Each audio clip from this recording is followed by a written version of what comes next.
friends. I'm going to start reading you a brand new book today, which is called The Boxcar Children. It's the very first book in a series of books about this family. Okay, now you're going to find out what's so special or what's so different about them as I read it to you. Again, you may have had somebody read this book to you, or you may have read this book before yourself, but it's a really great one, so I know that you won't mind hearing it again if you've already heard it. This book has actually been around for a really long time. I read this book when I was a little girl, so it's a favorite for a lot of people. So today we're going to start with chapter 1.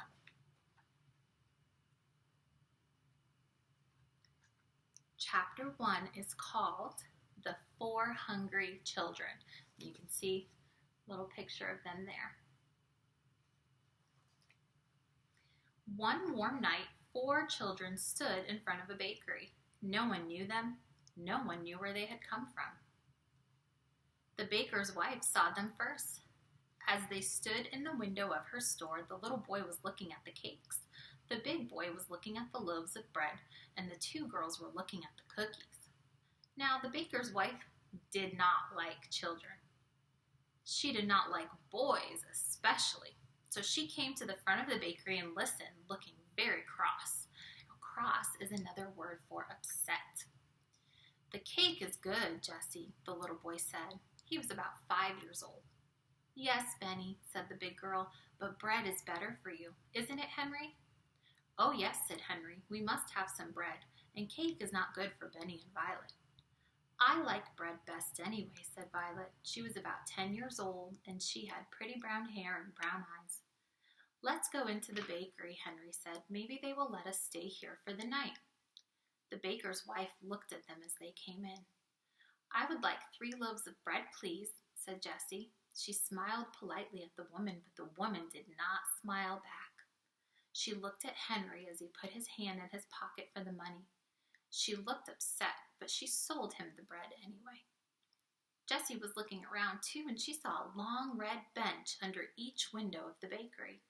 The benches had flat red pillows on them. Will you let us stay here for the night? Jessie asked. We could sleep on those benches, and tomorrow we would help you wash the dishes and do other things for you.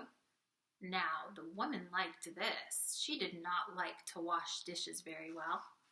She would like to have a boy to help her with their work. Where are your father and your mother? She asked. They died, said Henry. We have a grandfather in Greenfield, but we don't like him, said Benny. Jessie put her hand over the little boy's mouth before he could say any more. Oh, Benny, keep still, she said. Why don't you like your grandfather? Asked the woman. Well, he's our father's father, and he didn't really like our mother, said Henry, so we don't think he would like us. We're afraid that he would be mean to us. Have you ever seen him? Asked the woman. No, answered Henry. Then why do you think he would be mean to you? Asked the woman. Well, he never came to see us, said Henry. Where did you live before you came here? Asked the woman. We get along, but not one of the 4 children would tell her. We'll get along all right, said Jessie. We just want to stay here for one night, just one. You may stay here tonight, said the woman at last, and tomorrow we'll see what we can do. Henry thanked her politely. We're all pretty tired and hungry, he said. The children sat down on the floor. Henry cut one of the loaves of bread into 4 pieces with his knife, and the children began to eat. The woman went into the next room and shut the door. I'm glad she's gone, remarked Benny. She doesn't like us at all. Shh, Benny, said Jessie. She is good to let us sleep here. After supper, the children lay down on their red benches, and Violet and Benny soon went to sleep. But Jessie and Henry could hear the woman talking to the baker. She said, I'll keep the 3 older children. They can help me, but that little boy, he's got to go. He's too little. I can't take care of him. The baker said, Very well. Tomorrow I'll take the little boy to the children's home. We'll keep the others for a while, but we must make them tell us who their grandfather is.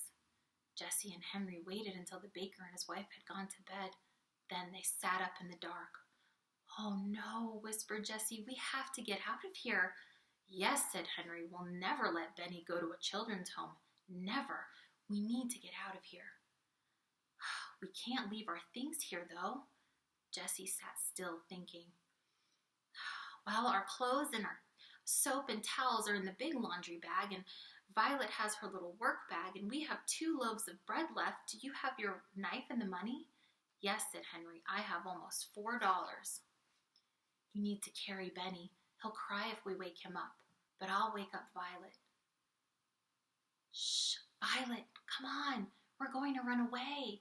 If we don't run away, the baker's going to take Benny to the children's home in the morning. The little girl woke up at once. She sat up and rolled off the bench. She did not make any noise. What should we do? She whispered softly. Carry this, said Jessie, and she gave her a bag. Jessie put 2 loaves of bread into the laundry bag, and then she looked around the room. All right, she said to Henry, take Benny now. Henry took Benny in his arms and carried him to the door of the bakery. Jessie took the laundry bag and opened the door very softly. All the children went out quietly. They did not say a word. Jessie shut the door, and then they all listened. Everything was quiet, so the 4 children went down the street. So it didn't quite work out for them to stay that night at the bakery because they found out what the baker and his wife were going to do come the next morning. They were going to take their little brother away, to send him away, and they were going to keep them there so that they could work for them. And the children said, absolutely not. We're not going to let that happen. So they decided to leave. So tomorrow we're going to read chapter 2 to see to find out what happens to them next.